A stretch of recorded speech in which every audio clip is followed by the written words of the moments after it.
Queridos irmãos, nós vamos para mais um degrau da nossa escada de sucesso, e eu creio que nós vamos aprender mais um pouco juntos hoje da palavra de Deus e daquilo que nós estamos nos organizando para alcançar como igreja, e tenho certeza que alcançaremos esses níveis e ajudaremos os nossos irmãos que vão chegando para crescer juntos e todos serem enviados. Nosso quinto degrau é enviar. Todos serem enviados. Porque às vezes a gente pensa que enviar é quando a gente manda um missionário para uma missão transcultural, né? Vamos mandar lá para a África. Não, a gente pode ser enviado para onde a gente está, por Deus, pela igreja. E poderá sim, muitos de nós, eu quero já começar profetizando essa terça profética, eu quero profetizar que muitos de nós seremos plantadores de igrejas, aonde nós estamos. Seremos plantadores de igreja, aonde nós estamos. O nosso ambiente vai ser afetado por nós, quando nós entendermos o mandamento de Jesus, que é para nós ir e fazer discípulos. E hoje então estamos no quarto degrau. O primeiro degrau é 1, 2, 3 é ganhar. Vocês vão ter que decorar esse degrau. Eu vou de tanto eu falar aqui. O primeiro degrau é ganhar. Nós vamos ganhar muitas almas para Jesus. O segundo degrau é consolidar. As pessoas vão vir e vão ficar e permanecer e dar fruto. Terceiro lugar é edificar. Nós vamos fazer de tudo para que elas sejam poderosos em Deus e voem muito rápido e muito alto. Não vamos esperar 20 anos de fé para alguém começar a dar fruto. Nós vamos dar fruto logo, em nome de Jesus. E vamos voar muito alto para a glória do Senhor, em todas as áreas. E aí o quarto degrau então é treinar. E eu quero pensar com vocês então sobre esse tema hoje, treinar. O que é treinar? Dentro dessa escada, dentro dessa visão que temos com cada irmão. Eu vou ler Hebreus 5, 12 a 14, e não sei qual é a tradução que tu tem aí na Bíblia, mas eu gosto da versão NAA para esse texto, e eu estou sem ela aqui. Se alguém tem a NAA, ninguém tem. Ou se alguém tem, coloca no celular e me dá aqui para mim não perder o meu script do celular aqui. A NAA, ela tem uma versão muito interessante, e é uma versão mais atualizada do português hoje, é a NAA, Nova Almeida Atualizada. É a versão mais atualizada que tem no português é essa, e ela diz assim, do 11 em diante: a esse respeito, Hebreus 5, 11, a esse respeito temos muitas coisas a dizer, coisas difíceis de explicar, porque vocês ficaram com preguiça de ouvir. Pois quando já deviam ser mestres, levando em conta o tempo decorrido, vocês têm novamente necessidade de alguém que lhes ensine quais são os princípios elementares dos oráculos de Deus. Passaram a ter necessidade de leite e não de alimento sólido.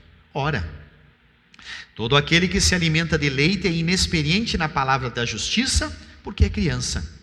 Mas o alimento sólido é para os adultos, para aqueles que, pela prática, têm suas faculdades exercitadas para discernir não somente o bem, mas também o mal. Está na Bíblia isso. Vocês já tinham se deparado com esse texto? Está na Bíblia. Bem, meus irmãos, esse texto depois nós vamos pensar melhor nele. Mas o apóstolo, escritor aos Hebreus, que a gente não sabe quem é, eu suspeito que seja Paulo, pelo linguajar e pela construção do livro, mas a Bíblia não diz quem é e a história não diz quem é. Mas o escritor aos Hebreus, ele traz essa chamada de atenção para essa necessidade de nós treinarmos, de ser treinado, de se deixar treinar. E o que é treinar? A pergunta, o que é treinar? Porque às vezes a gente tem um hábito no português, de a gente ter algumas palavras e dar alguns significados que não as tem. O irmão Nilvo trabalha com cursos lá, e aí ele mostra o curso, apresenta o curso, eu vou lá e me inscrevo no curso e começo a participar do curso. E daí eu digo, eu estou indo lá num treinamento.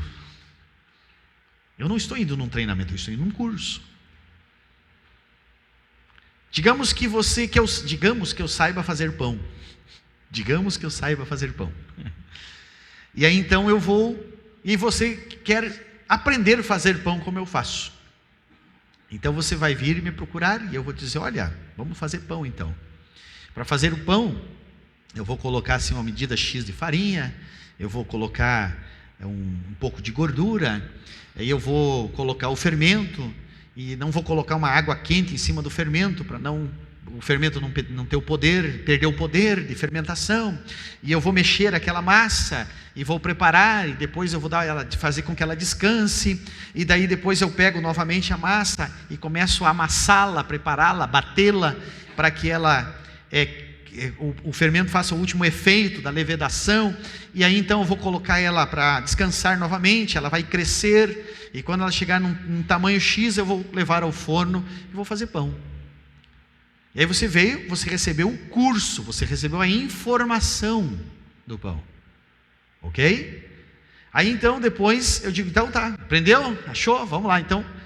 Mas se eu colocar você fazer, só faça e eu vou para casa, a tendência é de não dar certo 100%.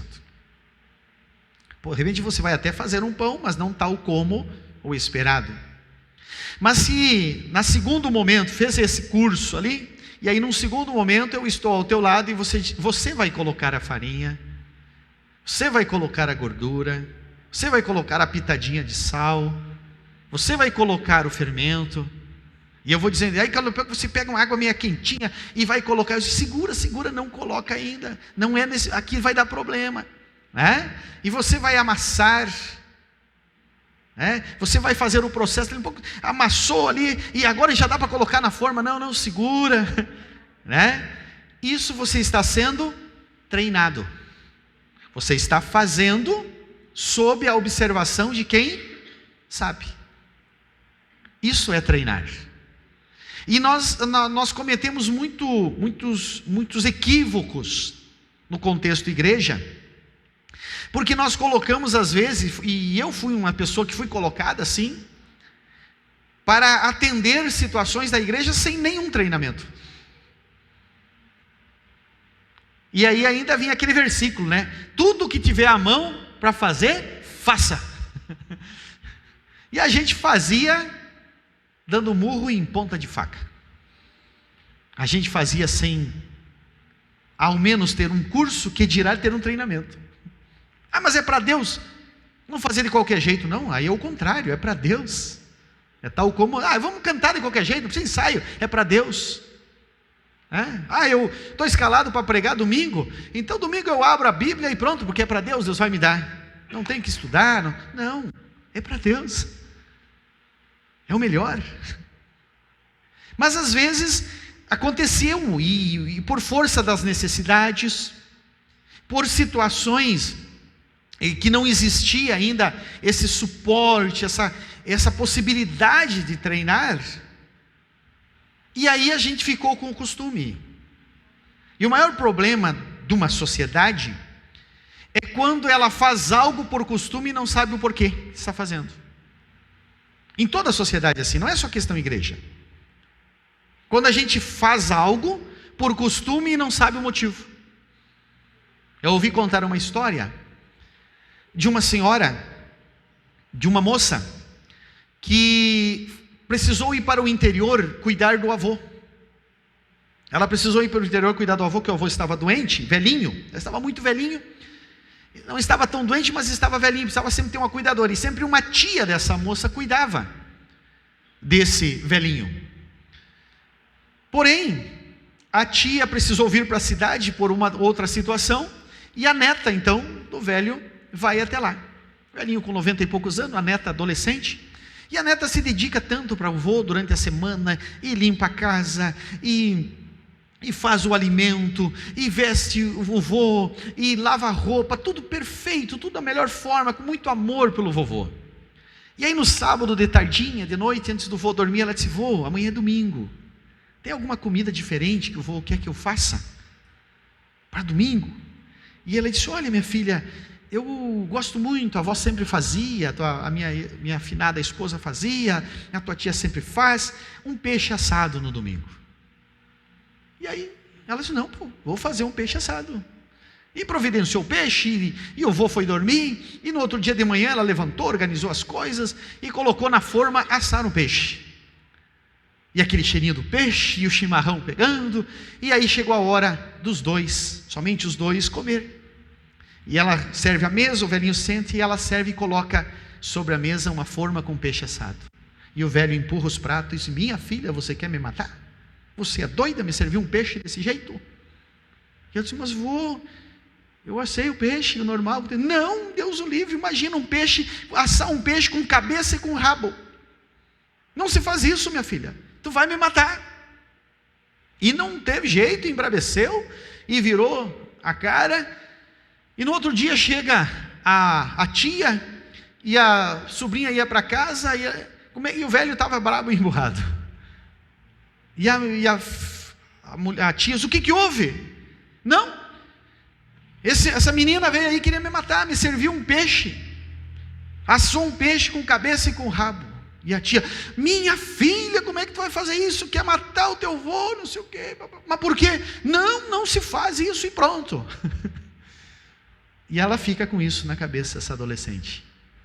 Meses.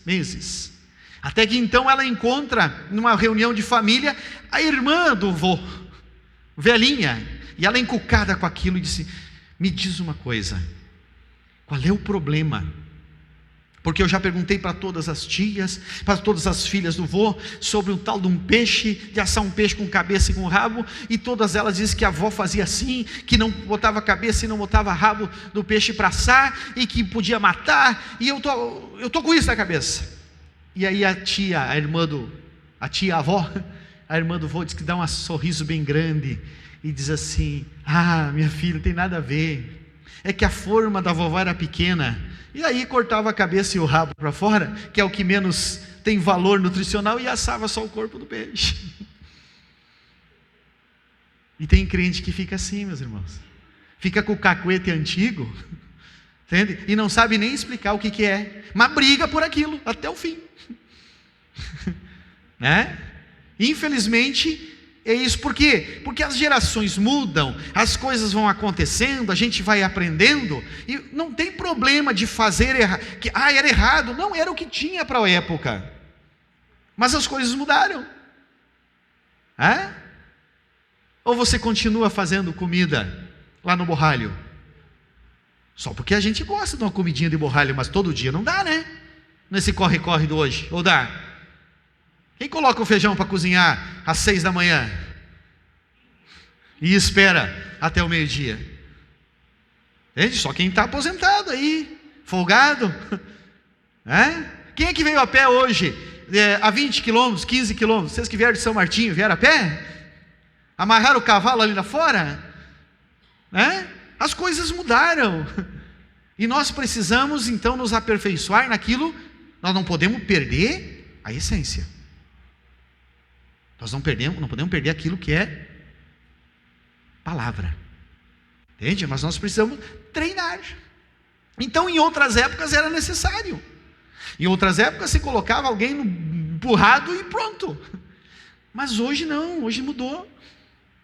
Tem a geração aqui que levava o caderno, o lápis e a borracha num saquinho de açúcar cristal. Tem aqui? Amém? Tem, né? Eu sou dessa. Também levantei a mão, eu sou dessa geração. Agora eu pergunto, os filhos de vocês e os netos de vocês vão de caderninho, vão com o caderno dentro de um açúcar cristal? Tá, mas por quê? Você não bate no peito, mas porque foi para mim, tem que ser para ele. Sim ou não? Não, as coisas mudaram. Você vai providenciar para o teu filho, para os que vêm, a geração que vem, o melhor. E nós precisamos então entender que o nosso processo como igreja também precisa passar por isso. Por muito tempo os assembleianos brigavam e ficava o porteiro lá para dizer que as mulheres tinham que sentar aqui e os homens lá. Mas não sabemos a origem, né? Quem sabe a origem disso? Ninguém sabe. Eu fui buscar. A origem é porque quando a Assembleia de Deus nasce no Brasil, em 1911, ela foi muito perseguida. Ela foi muito perseguida. E aí tentavam matar os crentes. Padre Anchieta, por exemplo, tem várias ruas com o nome dele, foi um dos maiores matadores de crente, de assembleiano. O catolicismo perseguia os crentes, e muito. E aí os crentes iam fazer um batismo, largavam uma manada de boi em cima dos crentes. Iam para as ruas, atiravam pedra. Mas os crentes continuavam crescendo. Os assembleianos continuavam crescendo. Aí o que eles fizeram? Todo mundo sentava junto, não tinha problema, sentavam os casais juntos. E aí o que eles faziam? Pagavam para algum gaiato, algum bêbado, algum machão, que naquela época, 1911, 15, 20, 1920, todo mundo estava com uma faca, uma peixeira na cinta, e era normal estar dentro da igreja com isso. E pagava alguém para sentar no lado da esposa de alguém e mexer, para terminar com o culto. Imagina, se mexia com a esposa de alguém ali. Eu saía no tapa, na daga, e terminava os cultos.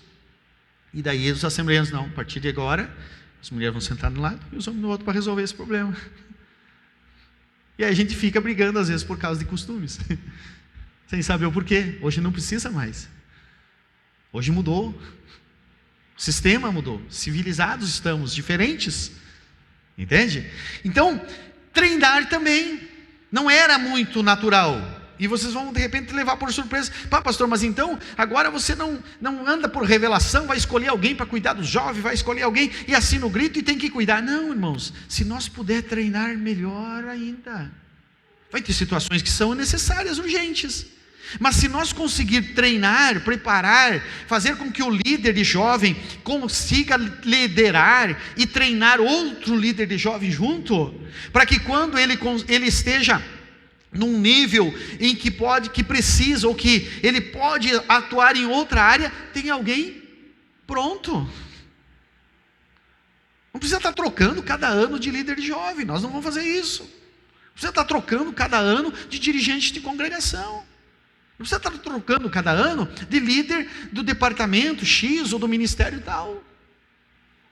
Nós precisamos treiná-los, capacitá-los. Ah, pastor, mas não vai dar oportunidade para todos. Meus irmãos, do jeito que nós trabalhamos, eu estou propondo para a igreja de Campo Novo, tem serviço para todos. Todos. Se tu tiver 98 anos, eu arrumo um serviço para você fazer.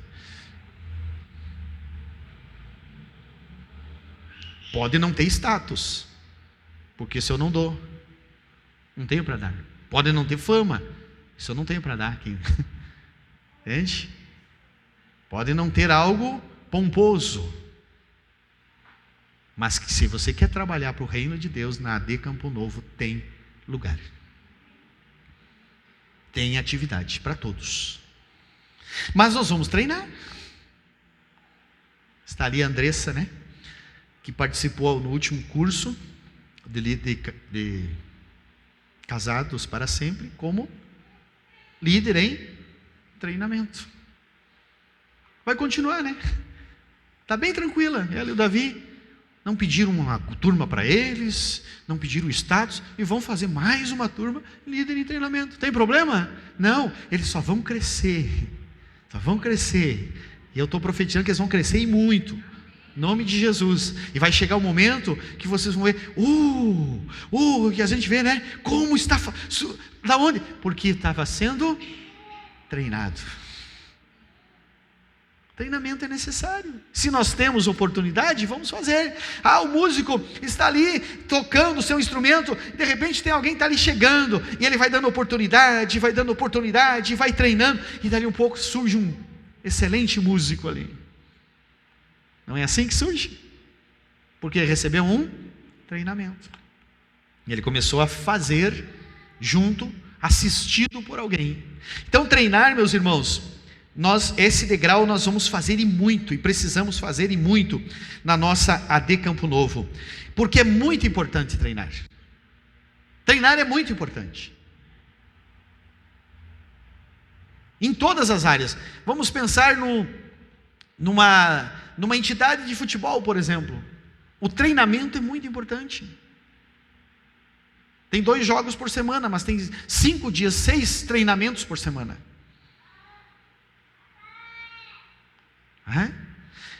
Porque você está fazendo aquilo que você faz treinando, você repete na hora da necessidade. Não é assim? Eu até ia fazer uma dinâmica com vocês. Eu ia trazer aqui um martelo, um prego, um serrote e uma tábua, e vocês iam ver quem ia conseguir serrar e quem ia conseguir pregar. É quem tem habilidade. Quem já treinou vai fazer mais fácil. Então, queridos, é muito importante treinar, e também nas atividades do reino. A gente precisa edificar, a pessoa começa a receber a edificação, que falamos que vamos ter muitos cursos, em nome de Jesus. Eu estou animado, estou feliz. Nós vamos abrir semana que vem 3 turmas de homem ao máximo, 3 turmas de mulher única, uma turma de casados para sempre. Já começa essa semana que vem também, lá em São Martinho, e daqui um pouco nós vamos ter aqui o treinamento do crawl. Vamos ter cursos, e muitos cursos à disposição de vocês, para depois desses cursos, aí a gente selecionar aqui, um cá, outro lá, e vamos treiná-los, porque quando vocês forem enviados, vocês vão estar cheios de coragem. Quer um exemplo bíblico? Não vou entrar nos versículos aqui, mas vamos lá. A Bíblia diz que Jesus, lá com mais ou menos uns 3 anos de ministério, ele separa 60 e manda de 2 em 2, e diz para aqueles 2 em 2: vão de 2 em 2 e preguem, e façam milagres, e façam e aconteçam. E como é que eles voltam? Animados, contando o que fizeram. Em teu nome nós curamos, em teu nome nós expulsamos demônio, em teu nome nós fizemos isso e aquilo. Ele disse: não, eu vi, eu sei. Por que ele sabia? Porque ele tinha os treinado. Faziam 3 anos que ele estava os treinando. Ele deu um tempo para eles irem e fazerem o que tinha que ser feito. Então, queridos, é importante treinar. Como treinar? Treinar, não tem como você treinar alguém se esse alguém não estiver junto contigo. Não é verdade? Você pode até dar um curso para alguém online, mas treinar online não é fácil. Quem é que fez aqueles cursinhos de concerto de rádio pelo correio, que comprava o livrinho? Como é que era o nome daquele? Agência Brasil, acho que era, né? Hoje eu estou saudosista. Tu comprava aqueles cursinho pelo correio, e aí tu aprendia, tu lia, tu sabia o que era potenciômetro. Eu fiz o cursinho. O que era o potenciômetro, o que era diagnosticar um problema, fazia tudo. Aí tu pegava um rádio lá e desmanchava e sobrava 200 parafusos, porque não tinha alguém no lado treinando. Sabia a técnica, não é verdade? Sabia a técnica, mas não sabia a prática. Meus irmãos, nós precisamos sim ter essas oportunidades. Então, para que haja treinamento, é preciso desenvolver, agora vamos para dentro do nosso contexto, desenvolver um discipulado, uma mentoria pessoal. É preciso. Então, comecem, irmãos, a se identificar em que área você gostaria de atuar na AD Campo Novo. Ah, pastor, mas eu estou num departamento, eu estou num ministério, mas eu me sinto melhor no outro ministério. Vamos conversar. Eu quero te ver fazendo aquilo que você gosta e tem habilidade. É ali que você vai render. Claro que vai ter situação que eu vou dizer, olha, segura um pouquinho, porque eu não tenho alguém para te substituir aqui, onde você está fazendo. Mas nós vamos achar alguém que queira estar no teu lugar, e você vai para o outro. Não tenho problema, irmão. Eu não tenho problema em alguém chegar para mim e dizer, pastor, eu cheguei aqui, alguns disseram, pastor, eu não me sinto bem lá ministrando, pregando. Tá bom, meu filho, não vai para a escala, não tem problema. Você não é obrigado a pregar. Entende? Não é obrigado. Ah, mas para ser crente tem que saber pregar. Se fosse assim, só tinha pregador. Não é?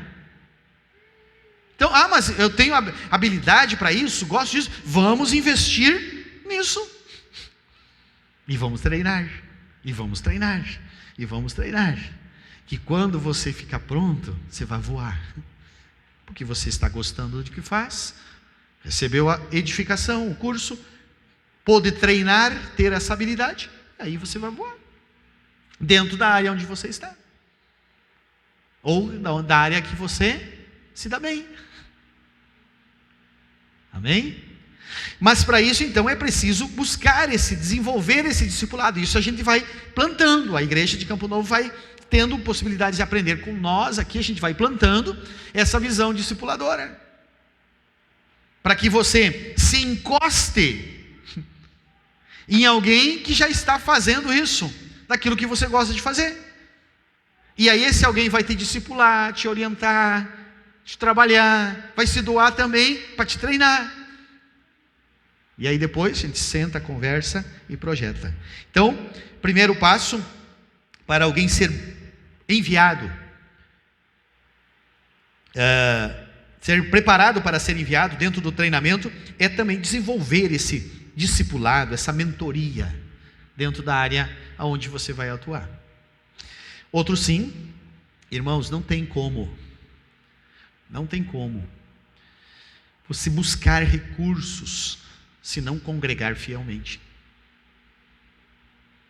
E a cada passo nós estamos indo para treinamento, ou melhor, para capacitações, para cursos, para ministrações em série. Então, se vai numa terça e falha a outra terça, você vai perder isso, entende? A fidelidade do congregar vai melhorar a tua edificação, e mais rápido você vai voar. Entende? Então, o ato de congregar fielmente é também treinar. Tu treina porque você está vivendo aquele momento. Outra importante, quando já está então em treinamento, você está atuando lá junto com alguém que, por exemplo, no Ministério Infantil. Nós temos aqui a Cris e a Vera, que estão liderando as duas classes do Ministério Infantil. Tem as irmãs com elas ali. E aos poucos elas vão buscando monitoras, que estão lá dando suporte. Elas estão em treinamento. Dali um pouco, aquela monitora se torna uma professora.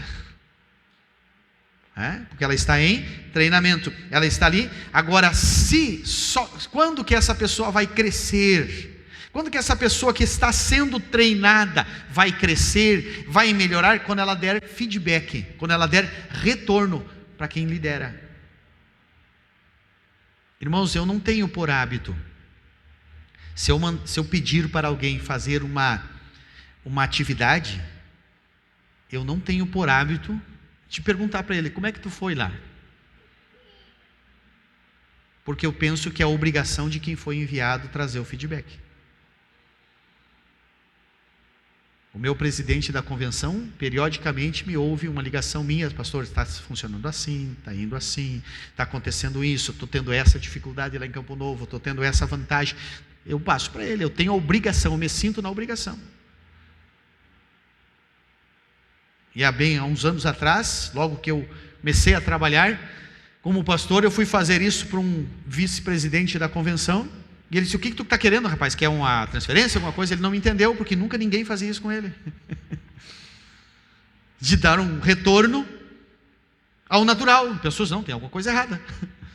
Né? Não quero nada, eu só estou te dando informação. Eu devo obrigação, eu sou subordinado por alguém. Eu devo obrigação de dar feedback, de dar retorno. E para a igreja também. Mesmo que eu seja o presidente da igreja, eu entendo que eu tenho a obrigação de dar retorno para vocês. Em cada congregação do campo, onde tem ceia, eu procuro estar em todas elas.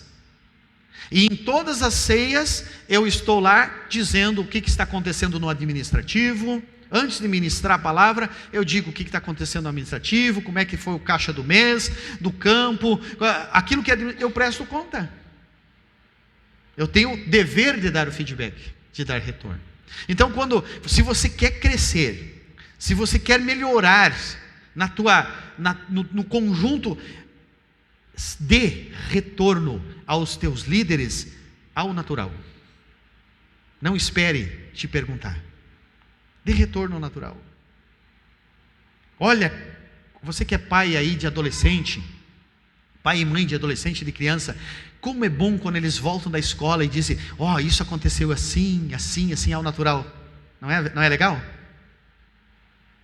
Que tu não tenha que inquirir. E aí, como é que foi? O que houve? Fazer 200 perguntas para descobrir o que aconteceu, não é? Quando eles chegam já trazendo ao natural. É feedback, é o retorno. Porque isso, quando vem ao natural, é mais fácil de você abençoá-lo, orientá-lo, dirigi-lo, construir com ele valores. Não foge da regra no reino de Deus. Não foge na regra empresarial lá também. Tu manda um funcionário lá para fazer um portão, montar um portão lá em tal X lugar, e ele volta e atira as ferramentas ali. Não é bom, né? O senhor, como empresário, sabe que não é bom isso, né? Entende? Então, esse dar retorno só vai melhorar, só vai potencializar a vida de quem está sendo treinado. Porque às vezes no feedback você mostra a situação e também recebe orientação. Os discípulos vieram e falaram com Jesus e disseram: em teu nome fizemos isso, em teu nome fizemos aquilo. Pronto, receberam a orientação. E Jesus meio grave, né? Jesus era um tramontina, como diz o Leonel. Ele diz assim: isso aí tudo é nada, importa que o nome de vocês esteja escrito no reino de Deus. Mas deram feedback e receberam o retorno. Então é muito importante. Outro passo, meus irmãos, quando você está treinando alguém e preparando alguém e vê que ele já pode atuar em uma área, ele vai assumir um compromisso com essa liderança. Irmãos, tem muita gente que quer o status ou a atividade, mas não quer o compromisso. Não assume o compromisso. E isso não é saudável. Essa pessoa que não assume o compromisso não é saudável. Eu gosto de fazer, quando eu estou gerando novos, quando eu recebo uma igreja com alguns andando, eu não vou ser chato de fazer isso, né? Mas eu quando é novo, eu tento sentar. Vamos fazer um compromisso? Está ali o Luan. O Luazinho foi apresentado para trabalhar, ele quis trabalhar. Os adolescentes, o líder do adolescente me passou as informações dele, como ele estava produzindo, né? E aí sentamos junto, né, Luan? Chamei o Luan, olho no olho, disse: Luan, tu está apto para fazer esse serviço? Tu quer? Não, eu quero. Mas tu está apto para vir aqui, tu tem que estar aqui 6:30. Quando é 7 o culto, e 7 horas. Não, eu estou pronto. Vamos fazer um pacto? Vamos. Vamos fazer um pacto que tu vai estar ali, não vai estar brincando, vai estar atendendo. Vamos fazer um pacto. Fizemos ou não fizemos, Luan? E não tenho o que me queixar do Luan nesses últimos 2 meses aí. Um exemplo, 3, né? Acho que já está atuando, quase 3. Um exemplo de dedicação. Que idade está? 11? 12 anos. Fizemos um pacto, não tem problema de fazer um pacto. O líder precisa, o liderado, quando ele está sendo treinado, e ele está sendo em treinamento, ele está ali em treinamento, ele não está assumindo o posto, é o Guilherme que está treinando ele, mas já fizemos um pacto. Faça isso com o teu liderado para você ver. Pacto. de compromisso. Porque tem que ter compromisso, irmãos. Ah, pastor, mas é voluntário. Sim, é voluntário. Mas é compromisso. Se a gente ama o outro, a gente tem que ter compromisso com o outro. Se a gente ama a Deus, a gente tem que ter compromisso com Ele. Né? Isso é importantíssimo. Então no treinamento a gente aprende isso. Agora, como é que eu vou treinar alguém se eu não sou comprometido? Imagina se eu chego aqui na terça profética, às 7h31, correndo, vocês já estão tudo organizado, né? E pensar que o pastor vai vir ministrar, será que não vem? Eu tenho que ter compromisso. Eu tenho que ter compromisso com o horário, com o reino, com as pessoas. Gente, qualquer um de nós, em qualquer coisa. Isso é algo que a gente faz e não nos custa nada. Ser pontual, né? Ser compromissado, não nos custa nada. Entende? Então, o treinamento ensina a ter esse compromisso. Mas, para que ser treinado? Para focar na visão. Então, tem que estar focado em fazer discípulo. Nós queremos treinar muitos crentes, para vocês fazerem muitos discípulos. Para quê? Para a igreja ficar grande e só ter número? Não, porque é mandamento bíblico. Jesus nos mandou fazer discípulos. Amém? Vamos para a Bíblia um pouco? Vamos voltar lá agora, por favor. 5 de Hebreus. Então, versículo 11. 5 de Hebreus, versículo 11.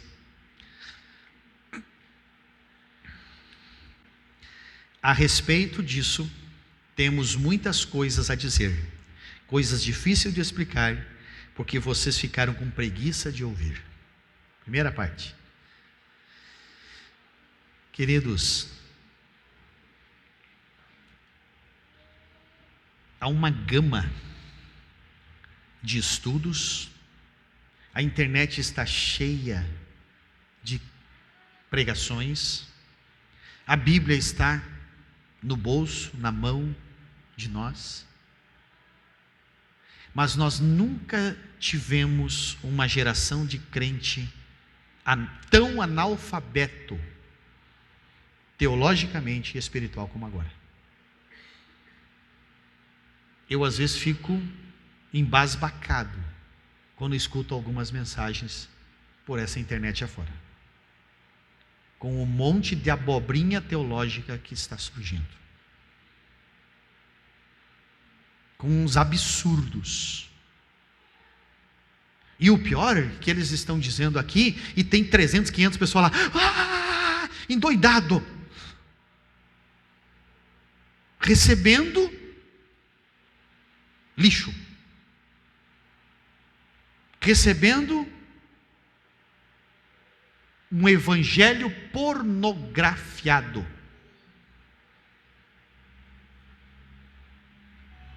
E Hebreus está dizendo isso. O motivo disso é a preguiça de ouvir. Por quê? Porque quando a gente ouve um evangelho puro, ele incomoda. É muito fácil. Eu vou na igreja onde eu me sinto bem. Querido, não é o lugar certo. A igreja onde você é confrontado, onde a palavra de Deus te confronta, porque nós estamos no caminho da perfeição. Então, se não houver confronto na palavra em nós, então está na hora de subir, ou essa palavra não é de Deus. Se eu ler a palavra de Deus um dia e ela não me confrontar, ou eu estou santo o suficiente para subir, entende? Ou não é a Deus. Porque a palavra de Deus é para nos aprimorar. E aprimoramento, melhoria, dói. Não dói? Incomoda? Não incomoda? Acho que é fácil a lição do acordo, né? Tudo lindinho, né? Os que fizeram o casado aí, tudo lindinho. É do acordo, para a gente andar em acordo. Vai fazer a lição para ver se não incomoda, se não dói, se não faz a gente mudar o pensamento. Hã? Então, queridos, infelizmente nós temos uma geração preguiçosa para ouvir a palavra de Deus.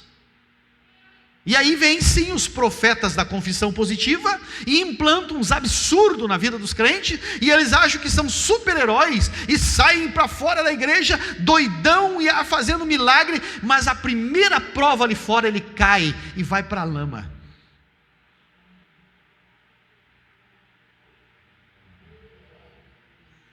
Então a Bíblia está dizendo, eu não posso dizer muitas coisas, porque é difícil de vocês entender, porque vocês ficaram com preguiça de ouvir. Aí o 12, pois quando já deviam ser mestres, ele está falando de gente que fazia anos que conhecia a Bíblia, que tinha anos de fé, que tinham anos de estudo da palavra. Diz, olha, vocês já tinham tempo para ser mestres, mas, por causa desse tempo, vocês novamente têm necessidade que lhes ensine os princípios elementares dos oráculos de Deus. Vocês passaram a ter necessidade de leite, novamente. Por quê? Por que tem que dar o leitinho? Irmãos, às vezes tem um crente, está 30 anos lá na igreja, mas se não receber a oportunidade para uma oração, ele se emburra e não volta mais. Falta leitinho, tem que dar leitinho de novo. Não fez como eu quis, muda tudo. Tem que dar leitinho de novo, começar do zero, trocar a fraldinha, dar tapinha na bunda. É isso que está dizendo aqui. Ora, aquele que se alimenta de leite é inexperiente na palavra da justiça, porque ainda é criança. Está bem? Porque ainda é menino, que ainda é criança. 14. Mas o alimento sólido é para os adultos, para aqueles que pela prática têm as suas faculdades exercitadas para discernir não somente o bem, mas também o mal. A ciência diz, se você estudar um pouco sobre neurociência, você vai aprender que o nosso cérebro, nossa capacidade intelectual, ela é tal como um músculo, um bíceps. Quanto mais você exercita, mais ele cresce, ele se torna forte. E aqui a Bíblia está dizendo isso. Não precisava a ciência dizer, porque ela vem depois da Bíblia dizendo isso. Mas a ciência prova isso, que aquilo que você exercita, a mente, aumenta a capacidade da mente. Então o texto está dizendo aqui que o alimento sólido, pela prática do exercício de pensar, pela prática do exercício de meditar nesse alimento sólido, pensar, processar, treinar, vai capacitar o ser para ele saber discernir não somente o bem, como também o mal. Então nós precisamos, como crentes, meus irmãos, treinar mais as nossas faculdades mentais. Nós não temos que ter uma leitura religiosa da Bíblia. Há muitos cristãos no mundo que conhecem centenas de textos bíblicos, mas vivem uma vida espiritual miserável.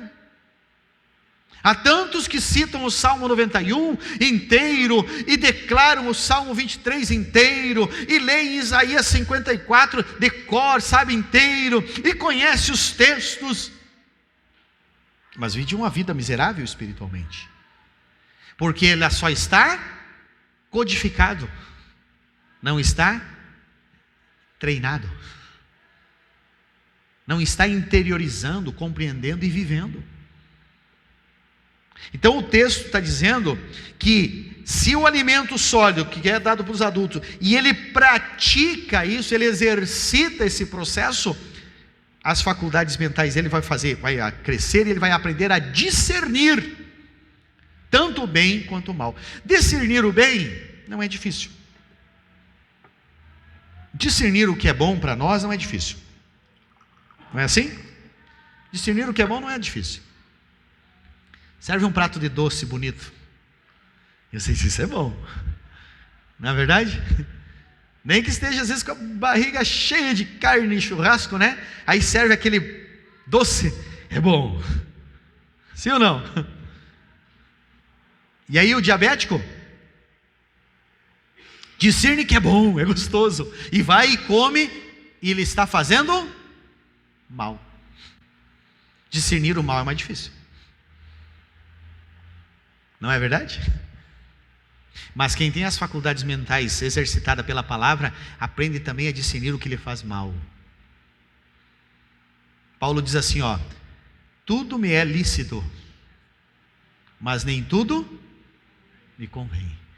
Tudo pode me fazer bem, mas tem algumas coisas desses que podem me fazer mal. As faculdades mentais, a gente treinadas pela palavra, pelo alimento sólido, faz nós conseguir discernir o que é mal. Tem muita coisa boa que a gente faz e certa, que não é pecado.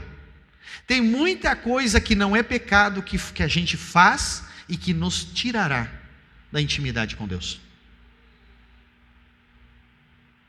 Porque às vezes nós não discernimos o que isso nos pode fazer mal. E não é errado. Cuidar de filho é certo ou errado? Cuidar de filho é certo. Agora, se apaixonar pelo filho e idolatrar o filho faz mal. Tanto para ele, como para quem idolatra. E assim por diante. Então, tantas coisas que são boas, que são certas e que nos fazem mal. Por que muitos crentes caem às vezes fazendo só coisas certas?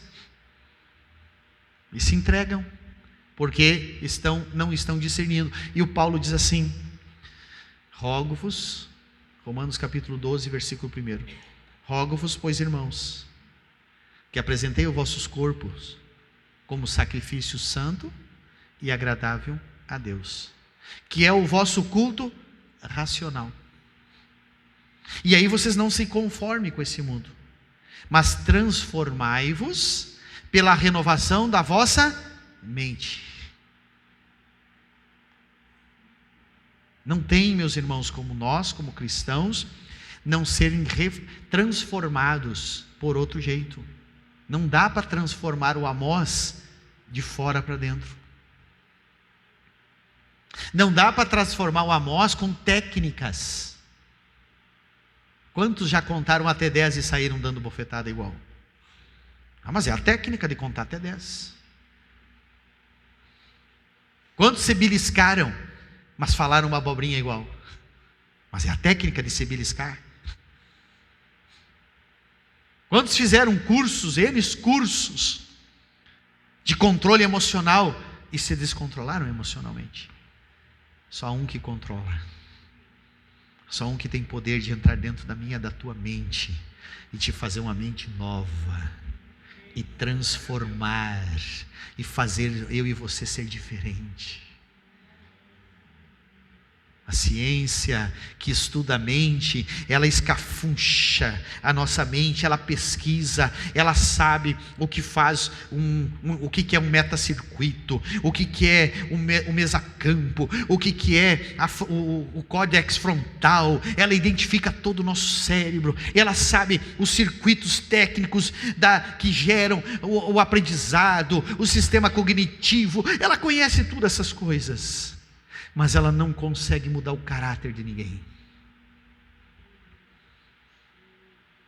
Não tem choque, não tem medicamento. Agora, já conseguiram colocar um chip na mente de alguém que é tetraplégico e ele com a mente fazer funcionar um computador. Mas o caráter desse não muda. O único que pode mudar o caráter é quem fez o homem. O único que pode mudar transformar a nossa vida é Ele. O único que pode, através da sua palavra. Irmãos, a transformação de caráter, meus irmãos, tem tantas coisas que Deus faz, de milagres em nós, que são instantâneos. Se Ele curar alguém do câncer, Ele curou. Eu cheguei com um câncer no meu pé, num culto, de chinelo de dedo já, com cirurgia marcada, exame pronto, né, para a semana fazer a cirurgia para a tirada do tumor. Eu cheguei na igreja de chinelo. E no outro dia de manhã, quando eu fui domingo de noite, eu cheguei na igreja e eu não vi. Mas segunda de manhã, quando eu fui tomar banho para ir para trabalhar, que eu passava a mão ali e tinha que passar por longe do calcanhar, né, por causa da dor. Eu passei a mão no sentidor, fui olhar, não tinha mais, tinha sumido, e estou hoje aqui, sem fazer cirurgia, sem fazer nada. Jesus me curou. O médico ficou apavorado, sumiu, literalmente sumiu tudo, nem sinal daquele tumor de um dia para o outro. Cancelamos cirurgia e tudo. Ele faz. Agora o caráter, Ele não faz assim para mudar. É a palavra. É o alimento sólido. Tá bom? Treine, meus irmãos, a tua mente. Paulo diz em 1 Coríntios capítulo 10, versículo 30 em diante, que nós temos que pegar os nossos pensamentos e levar cativo, levar preso à vontade de Deus. Ele está dizendo que a nossa mente precisa estar presa, dominada por nós, para a vontade de Deus. Isso é treinar, tanto no mundo espiritual, como no mundo físico.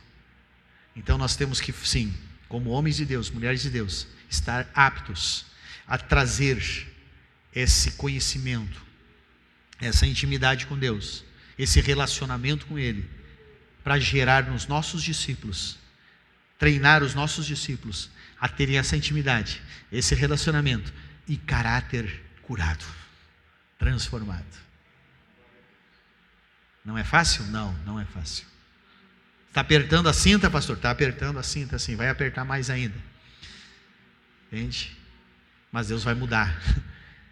Deus vai mudar e vai melhorar nós. Amém? Vamos ficar em pé por orar? O tempo já se foi.